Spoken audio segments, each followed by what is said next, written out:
Bonjour les amis et bienvenue sur la chaîne YouTube. Moi c'est Charlie Vallès et voilà, aujourd'hui je vais vous faire une petite vidéo qui n'était pas prévue. Je l'enregistre vraiment ce matin même en fait si vous voulez pour un peu faire une analyse sentimentale du marché. Moi je suis pas trader et je donne aucune analyse en grand public et je pense qu'il y a des gens beaucoup plus compétentes que moi, par exemple comme Cédric Froment, que je vous invite vraiment à aller suivre sur sa chaîne YouTube. Cédric Froment, c'est une personne que je suis depuis un moment, qui est trader et qui est très très bon et très pédagogue et qui va vraiment pouvoir vous donner des analyses beaucoup plus claires, beaucoup plus précises que moi. Moi, ce que je souhaite faire aujourd'hui, c'est juste vous donner vraiment mon sentiment sur le marché parce que voilà, vous avez dû l'entendre, avant-hier, il y a eu une baisse entre 15, enfin au maximum sur le Bitcoin 15% et peut-être 20-25% sur d'autres crypto-monnaies. Dans un premier temps, je vous souhaite juste à vous abonner sur la chaîne YouTube.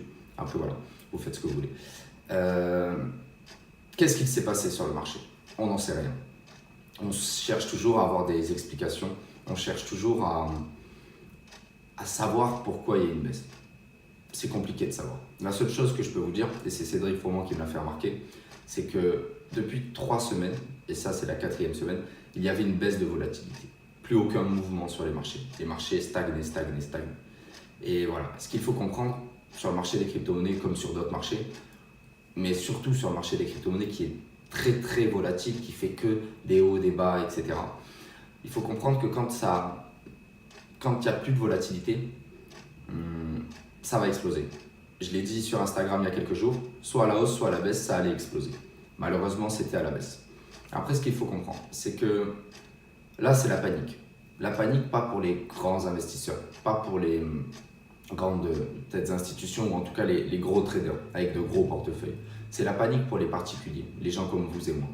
Et je suis obligé de vous faire cette vidéo un peu pour vous dire pourquoi moi, pour le moment, je ne suis pas inquiet. Comme vous pouvez le voir sur le graphique juste ici, la barre en violet, c'est un gros support. Pour le moment, il n'a pas été franchi. Certes, la baisse est violente et surtout sur d'autres crypto-monnaies, bon, à part Ripple, mais ça, je ne rentrerai pas dans les détails. Voilà, la baisse a été très violente et instantanée. En quelques heures, on a vraiment connu une baisse de 10%, même pas, quand je dis quelques heures, c'est en plus en quelques minutes. Mais ce qu'il faut comprendre, c'est que le marché, il ne peut pas rester comme ça et tout le monde s'attendait à ce que ça aille à la hausse. Et souvent, ce que j'ai pu remarquer depuis maintenant 1 an et demi, que je suis sur le marché depuis, et de ce que je regarde en fait sur Twitter et par rapport à mes sources, si vous voulez, tout le monde s'attendait à ce que ça explose, à la hausse. Et malheureusement, c'est arrivé à la baisse. Et souvent, c'est comme ça que ça se passe. Quand tout le monde est trop positif, ça part à la baisse. Quand tout le monde est trop négatif, ça repart à la hausse. Donc je pense qu'il ne faut pas avoir peur pour le moment. Il faut voir les choses avec distance. On cherche une raison, pour le moment, il n'y en a pas. On parle de Bitcoin Cash, qui, voilà, peut-être ce serait la raison de la baisse sur le Bitcoin. On n'en sait rien. Moi, je pense surtout qu'il y a des gros investisseurs qui cherchent à faire du profit. Et comme je l'avais dit dans la vidéo précédente, il n'y a que 21 millions de Bitcoin. Donc, on essaie d'en récupérer le plus possible. Dans des périodes de baisse, les gens ont peur. Depuis maintenant 6 mois, ça baisse. Quand je dis 6, ça fait 9 mois, 10 mois, 11 mois même. On est dans une période qui est vraiment baissière. Donc, les personnes qui ont des petits portefeuilles, qui ont investi en espérant que ça allait remonter demain, commencent à avoir peur, commencent à paniquer. Et si vous voulez, c'est là que les grands investisseurs entrent en jeu. C'est qu'eux, ils cherchent la peur. Ils cherchent à faire du bénéfice, ils cherchent à accumuler de plus en plus de crypto-monnaies. Et pour accumuler de plus en plus de crypto-monnaies, le but, c'est pas de l'acheter là. Le but, c'est de l'acheter le plus bas possible. Et dans un marché déjà boursier où il y a beaucoup de manipulation, je pense c'est une possibilité. C'est une possibilité qu'il y ait des manipulations de marché sur cette baisse. C'est violent. Et je pense que, si vous voulez, tout le monde s'attendait à ce que un support, c'est une zone où le prix va rebondir. Depuis la première baisse en février, le support des 6 000 $ sur le Bitcoin tenait. Il avait tenu. À part une fois, on est passé un petit peu en dessous.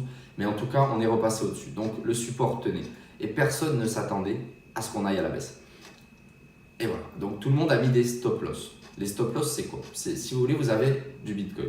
Vous allez programmer sur votre plateforme. Si le prix passe en dessous de 6 000 $, vous vendez. Et en fait, c'est ce qui s'est passé. c'est qu'il y a eu une baisse de 4-5%. On est arrivé à 6 000 $. Et là, tous les stop-loss se sont coupés. Donc en fait, ça a créé, si vous voulez, une vague encore plus puissante, un effondrement, un flash crash. Et voilà, je pense que c'est aussi ce qu'il faut prendre en compte. C'est que ils ont voulu, je dis ils ont voulu, mais bon, on n'en sait rien. Mais si vous voulez, je pense qu'il y a beaucoup de personnes qui cherchent en fait à faire peur aux gens, à avoir un peu du sang frais, comme j'aime bien dire. Et donc, la meilleure façon de faire ça, c'est justement de faire perdre l'argent aux gens. C'est-à-dire qu'ils ont amené le marché à 6 000 $, le marché est arrivé à 6 000 $, et bizarrement, tous les stop-loss ont été coupés, et donc ça a entraîné une baisse encore plus haute, plus forte, jusqu'à 5 000 et quelques dollars. Là, aujourd'hui, on est remonté exactement à ce moment même à 5 537, ça dépend après bien sûr des échanges, puisqu'il y a plusieurs échanges, donc plusieurs prix qui diffèrent un petit peu. Et voilà. Et donc, si vous voulez, pour le moment, il ne faut pas s'inquiéter. Le support des 6 000, certes, a cassé, mais on a un énorme support qui était là depuis 2017 aux alentours de 4 600, 4 900 $. C'est vraiment aux alentours parce que c'est un range de support, c'est-à-dire un canal. Et donc, pour le moment, ce canal n'a pas été franchi. Donc, c'est fort probable, je dirais pas ça. Il y a des possibilités que le support casse, et donc là, bien sûr, là, il y aura une plus grosse baisse, mais vraiment une plus grosse baisse. Quand je dis plus grosse baisse, c'est peut-être 100% encore, donc ça veut dire qu'on pourra atteindre peut-être 3 000 $, 2 500 $ sur le Bitcoin, mais on n'en est pas encore là. Et le but, c'est de jouer sur cette panique. Donc, il ne faut pas paniquer, il faut prendre les choses avec du recul. Si vous êtes là, moi, je suis là sur du long terme. Souvent, on me dit non, il ne faut pas acheter et attendre. Moi, j'achète à des prix qui me conviennent et je suis confiant sur le marché, sur 1 an, 2 ans, 5 ans. Donc, je ne m'inquiète pas. Je cherche juste, si ça continue de baisser, à racheter de plus en plus. Et en aucun cas, c'est un conseil d'investissement, parce que j'ai reçu hier un commentaire comme quoi je disais aux gens d'acheter. Je ne dis en aucun cas d'acheter des crypto-monnaies. Vous faites ce que vous voulez. Aujourd'hui, si vous regardez cette vidéo, c'est pour vous instruire. À la base, ma chaîne, c'est vraiment pour partager du contenu et un peu des connaissances sur le monde des crypto-monnaies. Ce n'est en aucun cas pour vous dire d'acheter telle crypto-monnaie à tel prix. C'est pas mon rôle et je n'aime pas ça en fait, si vous voulez. Ça s'appelle des calls et c'est pas mon but du tout. Je pense que tout le monde peut se renseigner via des chaînes YouTube, via des formations, via des livres, via Internet. Et après, chacun fait son choix. Je pense qu'on est tous majeurs ici et que personne ne doit vous dire quand acheter. C'est une bêtise. Il faut vraiment faire ses propres choix. Moi, voilà, aujourd'hui, je suis personne. Je n'attends pas des appels sur Twitter pour dire « Ah tiens, il faut acheter à ce moment-là. Bon, ok, j'achète. » Non, non. Je fais mes propres analyses privées, bien sûr, qui ont pris du temps. Ça m'a pris du temps. Mais voilà, pour le moment, ça se passe bien. Après, ce qu'il faut comprendre, c'est que pour le moment, on est dans une période baissière depuis maintenant 11 mois. Donc, on attendait tellement que ça reparte que là, la baisse nous fait encore plus peur. Elle amène les gens à se poser des questions. Est-ce que le Bitcoin va aller à zéro? Genre, je lis des choses sur Twitter qui sont hallucinantes. Ça y est, on retourne à 1 000 $. Ça y est, on retourne à zéro. Le Bitcoin est une arnaque. Mais il faut se calmer, je pense. Il faut prendre les choses, comme je disais, avec du recul. Il faut essayer de voir les choses sur du long terme. Je pense que la technologie de la blockchain est intéressante. Elle est vraiment très puissante. Je pense qu'en 2018, il s'est passé énormément de choses sur le travail accompli par les équipes des crypto-monnaies, de chaque crypto-monnaie. Ce qui s'est passé par rapport aux grandes institutions qui s'intéressent de plus en plus aux crypto-monnaies, Goldman Sachs, etc. Et j'en passe, Morgan Stanley, Microsoft. Enfin bon, voilà. Il se passe énormément de choses sur le marché des crypto-monnaies. Les grandes institutions s'y intéressent. Il ne faut pas oublier aussi que le 12 décembre, le New York Stock Exchange veut lancer une plateforme d'échange, d'achat, de revente de Bitcoin avec des futurs physiques. Un futur, je ne rentrerai pas dans les détails, je vous invite à aller voir sur Internet. Mais cette plateforme, c'est censé se lancer le 12 décembre. Et en fait, si vous voulez, pour le moment, il n'y a pas eu d'approbation de la CFTC. Donc, on est un peu dans l'attente. Moi, je pense clairement que les gens de Wall Street savent des choses qu'on ne sait pas. Dans le sens où, voilà, peut-être qu'ils ont des informations, peut-être qu'ils ont eu des retours, comme quoi, on va dire que ça allait être approuvé. Mais je prends aussi des hypothèses. Ils n'ont aucun intérêt à nous le dire maintenant. Ils ont intérêt à nous laisser un peu dans l'attente, à voir ce que les gens font. Parce que dans tous les cas, si ça baisse, ils sont contents, ils peuvent racheter moins cher.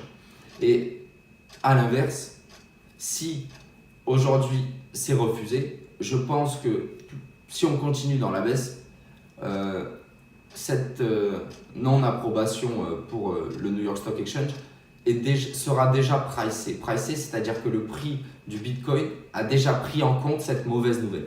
Mais ce qu'il faut comprendre aussi, c'est qu'il voilà, y a des ETF, des fonds d'investissement qui ont fait des demandes